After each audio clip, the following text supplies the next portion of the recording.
Okay, so it's been a few days. I've been running this around on. I get just when it sets, I get just enough that if I mess with that, I get it on my finger. But not enough that I'm seeing dripping or nothing. So, you know, I guess I should have tried to doctor the seat up a little better or something. But the O-ring seems to be working fine for now. Really, you should try to run that in and out a few times and try to make that seat as your first approach before you do the O-ring. But if you get one that you just can't make it stop leaking, the O-ring, which I'm going to show you here in a minute, may be an alternative for you. Your friend, to get the jet out. Emulsion tube, whatever you want to call it. Where is this one? This is the one that was in there. You can see on it. Okay, it starts to get out here on the outside edge. On the one side you can see where it was rubbing. The other side you probably can't see nothing with the camera. But anyway, it's been a little bit. A lot of times that's someone trying to take the top off without taking this. And I don't know if you can see or not, but see how it's all beat up. So I had to take and run a tap up in the hole. And right here I got the tap. I'll tell you what size it is. Because it's an oddball size, it ain't just normal. Okay, it'll be a 5/16 32.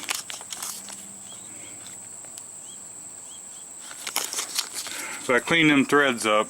Gotta watch doing that too. It's very, very soft metal. You don't want to ruin the threads in that. But I got one of the older emulsion tubes to go in and out pretty good. So I just got that up in there. What I'm going to try to do, because this thing, for one, this valve won't shut off, because it's all corroded up in there where it seats. But I'm not worried about that right this second. Every time you shut this thing off, this carburetor floods and comes out running out through here. And I wish I'd have showed you when I had this off, but the gas is in the bowl here. It actually, there's a hole that comes down into this port. And what happens is it pushes the gas up into this area and it pushes it up through here, and then it floods over into the center of the carburetor. So what I'm going to do, because I've tried to tighten that up in there a few times, and usually you can tell when they're seated, and this one really doesn't give me that feel, and I don't see no witness marks on the taper part where it was doing anything. So I got me a O-ring. What I done was got this Harbor Freight nitrile set, but I'll show you the one that fit. It's not ideal. That one right there is one that fit. 3/32 by 15/64 by 9 1/28. But that's the one I'm going to try on there. If I can make that seal between there and not leak, will be golden. And where I cleaned all them threads up, you know, that stuff's really, really very soft metal to start with. I'm really afraid to put too much tension on it. So we're going to run this up in there, and we're going to use a jet screwdriver. You know, the screwdrivers with the replaceable bits are squared off like that too. They'll work, but you can mess up a lot of stuff quickly with a regular screwdriver in there. Okay, we put that up in there, snugged her up. Now we'll put this back in.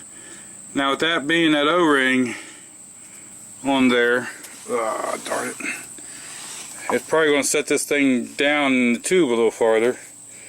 So the distance here where that needle closes is going to be different probably. So don't put it in like that. Take the center needle out and then do your adjustment up to the hole, and then do your turn and a half or whatever turn out.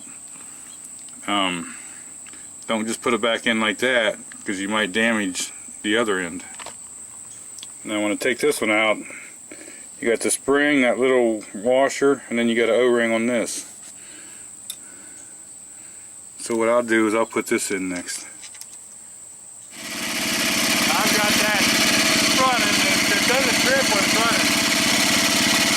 This, the whole separation.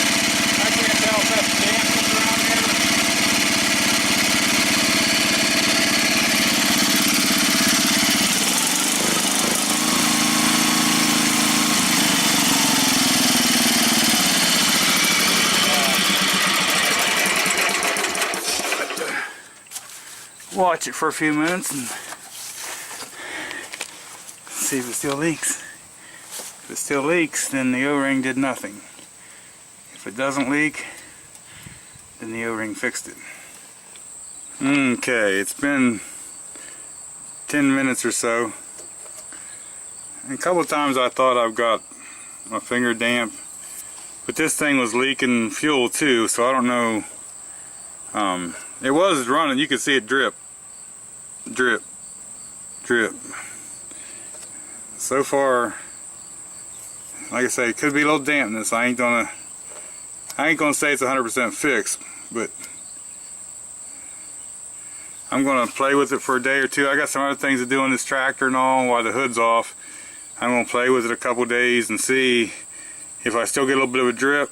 I'll take this out and try to tighten that emulsion tube just a little bit more. But I'm good to go with this. Also, like I say, I want to get me some heat shield stuff, and I also want to put a metal fuel line shut off there, so if it sets very long I can turn it off. And you know, these are okay, but so far I'm happy. Looks like it done something.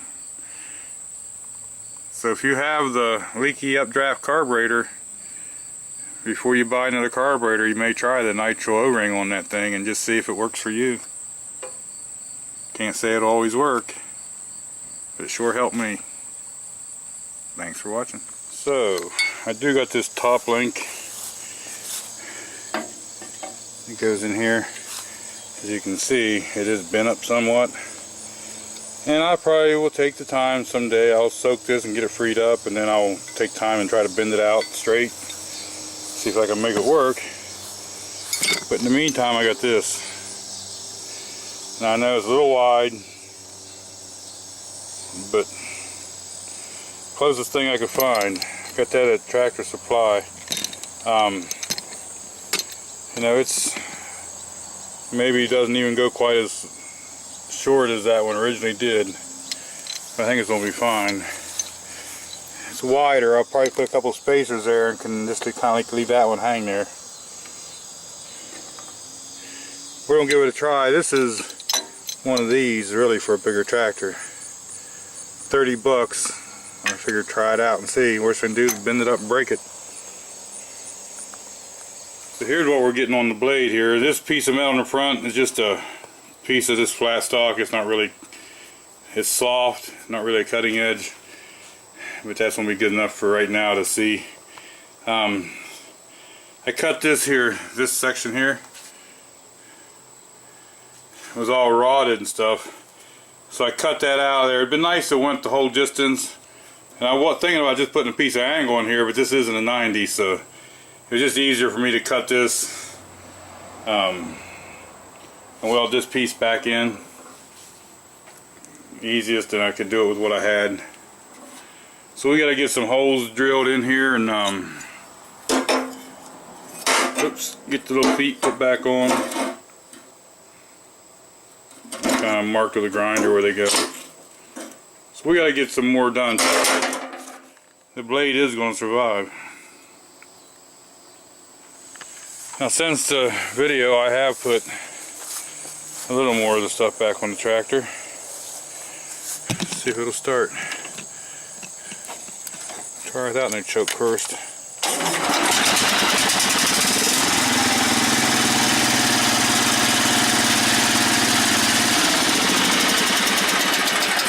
That was after setting about 24 hours. Now we did get part of this put on. This pin is bent. I'm going to take it out and straighten it. This is probably froze up. I haven't even tried to turn it yet. But we'll get dealing with that and try to bend this back. We'll get around to that.